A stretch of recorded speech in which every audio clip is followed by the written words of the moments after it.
nearly about 1,000 of these Alaskan salmon have gone through this, what they call a die-off.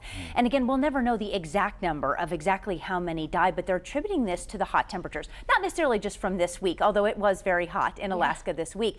But they're thinking that most of the damage was actually done about a month ago when they were first coming up that main stem of the Yukon River.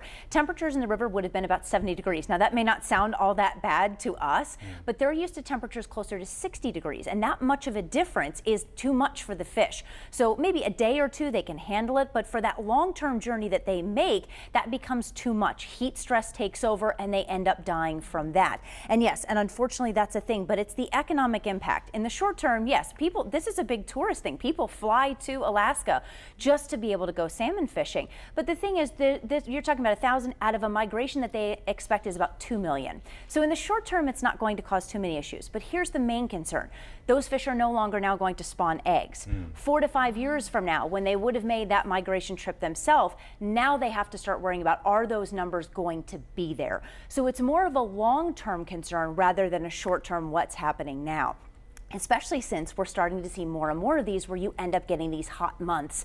Is this going to be the new trend? Are these fish really not going to be able to make the full journey? Here you can see the Yukon River, this blue line highlighted right through here, and the Koyukuk River. This was some of the areas where we saw that mass die-off. This is the anomaly of temperature, showing that pretty much all of Alaska was above average for the month of July. It was actually the warmest July on record for even Alaska, not just from a global standpoint, but even in Alaska. Anchorage averaging a temperature of 65.3 degrees. That's about 6.5 degrees above average just for that month. So far in August, we're also averaging well above normal, about 8.2 degrees above average. 6 of the last 9 days were actually record highs. But again, it was also from the global standpoint too, talking about how warm it is. The exception to that, guys, was actually Arkansas and Oklahoma. Hurricane Barry is to blame for that, keeping the temperatures a little bit cooler than they normally would have. But those were the only 2 states that did not have at or above temperatures for July.